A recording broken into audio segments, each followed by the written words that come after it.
His righteousness, and all these things shall be added unto you. Alleluia, Alleluia. The Lord be with you. And with your spirit. A reading from the Holy Gospel according to Matthew.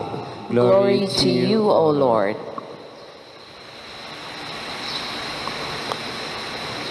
Jesus proposed to the crowds another parable.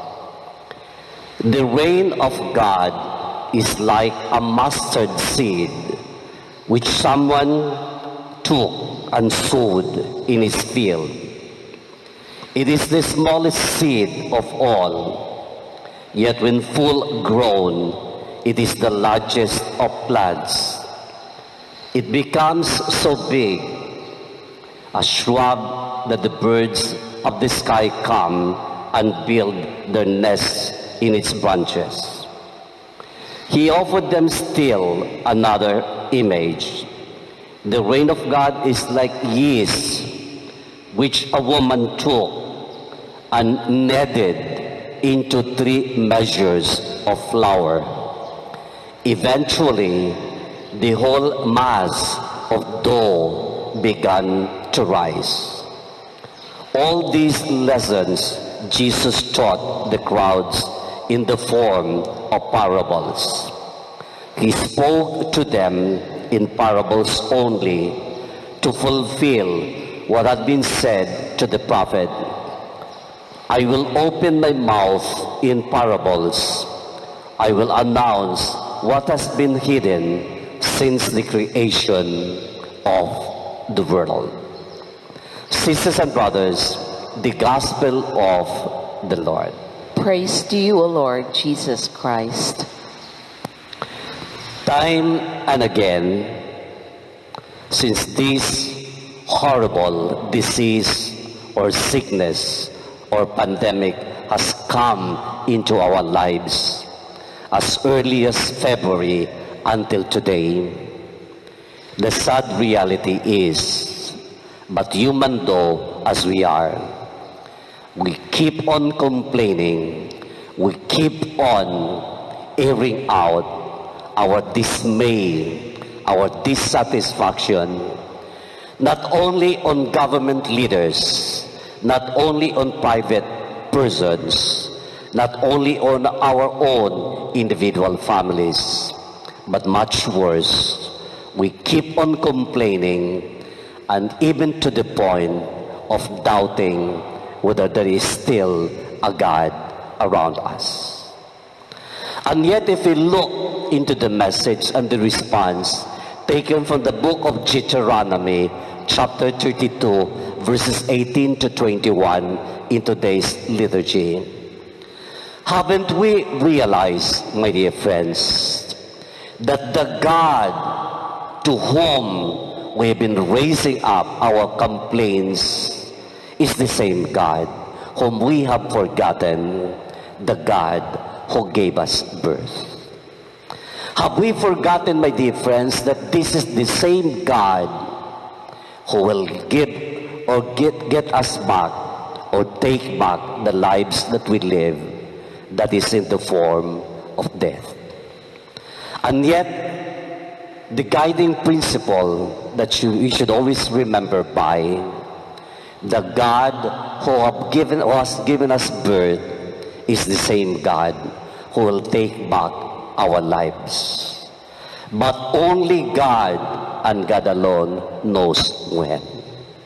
And that is why, my dear friends, for the many times and occasions that we have fallen to the temptation, firstly, doubting ourselves, doubting life, and even doubting our very own God who has given us birth, let us ask forgiveness, remain humble and patient, because as we always say, God knows the reason why we are still in this stage of life, wondering, surprised, when this pandemic will end.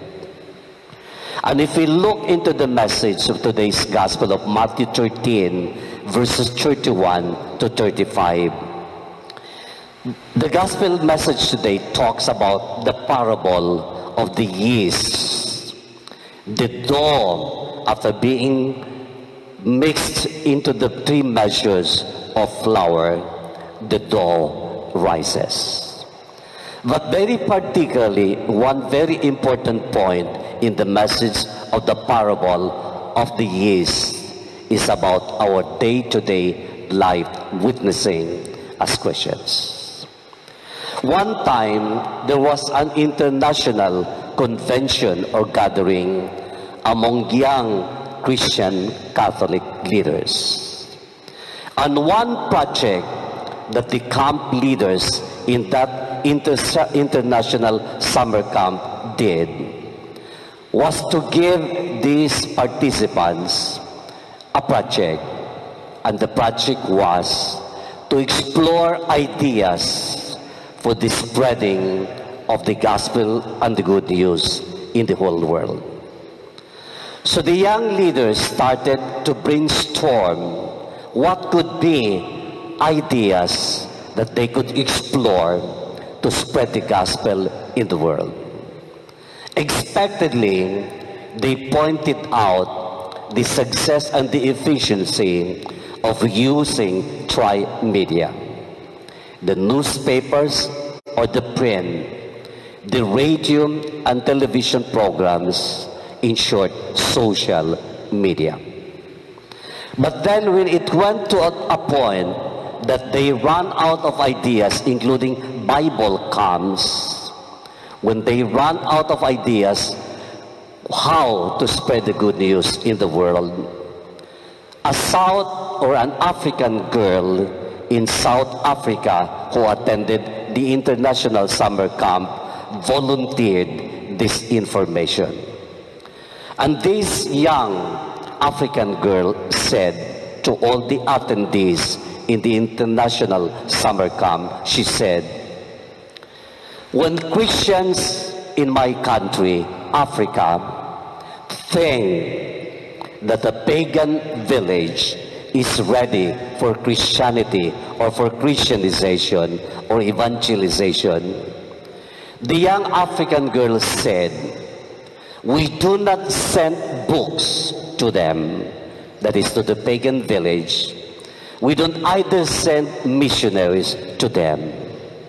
But we Christians in Africa, we send a good Christian family. And a good Christian family we send to the pagan village, especially with their good examples, converts the village." My dear friends, sisters, and brothers, today's gospel reading of Matthew 13, 31 to 35 invites us to ask ourselves, yes, how do we show, especially to young people, our day-to-day Christian examples that they see that we do every day? And the same gospel reading invites us, my dear friends, telling us to pray, "Lord, keep us to mind the beautiful words of John Ray, who says, 'An ounce of practice is worth a pound of preaching or teaching whatever.' An ounce of practice is worth a pound of preaching, which is more effective of the things that we do than the words that we preach." My dear friends, sisters, and brothers, let us never forget our role, that is, our role of bearing witness to Jesus every day in our life examples. And that is why John Cardinal Newman would remind us today when he said, "Shine through me and be so in me that every soul that I come in contact with may feel your presence in my spirit. And Khalil Gibran reminds us also today on the area of witnessing. Work made visible is love. And this is the best way to witness to our Christian faith. Khalil Gibran says, work made visible is love. Please stand.